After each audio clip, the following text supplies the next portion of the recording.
Député, il fixe ses priorités, souveraineté, écologie, immigration et sécurité.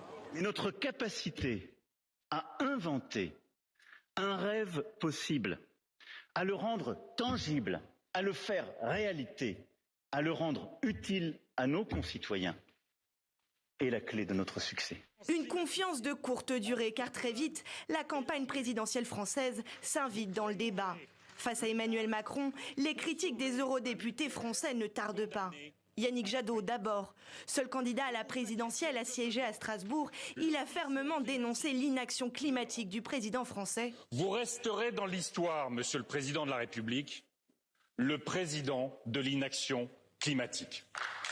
Emmanuel Macron s'en est défendu. Qu'il s'agisse de porter le Green Deal, qu'il s'agisse de porter la neutralité carbone 2050, qu'il s'agisse de porter le combat sur le glyphosate, nous étions là, parfois seuls, parfois quelques-uns, et on nous reprochait d'être même trop isolés. Vient le tour ensuite du président par intérim du Rassemblement national et bras droit de Marine Le Pen, Jordan Bardella.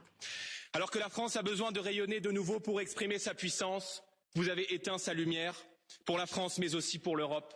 Il est vital que votre mandat reste unique. Je vous remercie. Face à cette charge, Emmanuel Macron préfère jouer la carte de l'ironie. Vous avez quand même, je dois le saluer, très méthodiquement dit n'importe quoi sur tous les textes européens que nous pouvions signer. Du côté de la France insoumise, les critiques à l'égard d'Emmanuel Macron sont tout aussi cinglantes. Oui, Monsieur le Président, vous êtes le président du mépris, mais au moins vous l'assumez. Et comme vous l'avez résumé, le peuple, vous l'emmerdez. À 3 mois du premier tour de la présidentielle française, beaucoup n'ont pas vu d'un très bon œil que l'hémicycle strasbourgeois devienne l'épicentre d'une bataille franco-française. Face à cette critique, Emmanuel Macron a préféré conclure cette passe d'armes par l'humour. Vous avez dit, je vous cite, « La présidence française de l'Union européenne ne doit pas être un marchepied électoral ». Et je pense que vous avez tout à fait raison.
Je veux une France qui s'inscrit dans une Europe forte, continue de nouer des alliances avec les grandes démocraties pour se défendre. Pas d'une France qui, sortie de l'Europe, n'aurait pour seuls alliés que l'internationale des populistes et des xénophobes. Ce n'est pas nous.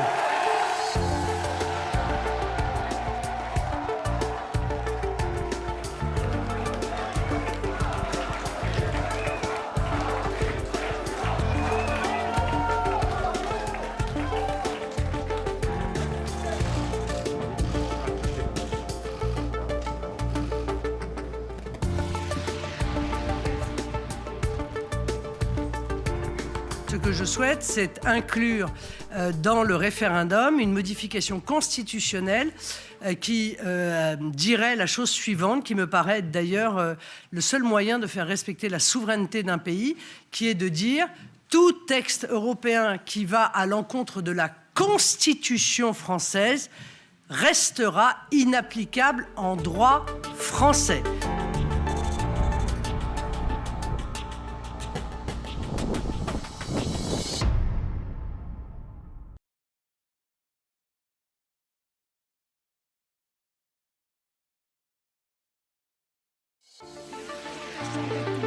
Mais sans aucune outrance. Les défis qui se posent au pays et les solutions que je vous propose.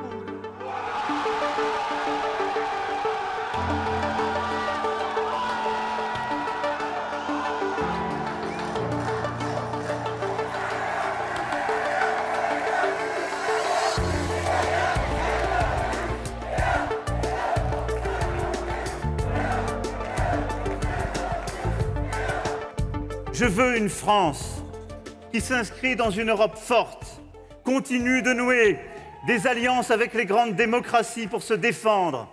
Pas d'une France qui, sortie de l'Europe, n'aurait pour seuls alliés que l'internationale des populistes et des xénophobes. Ce n'est pas nous.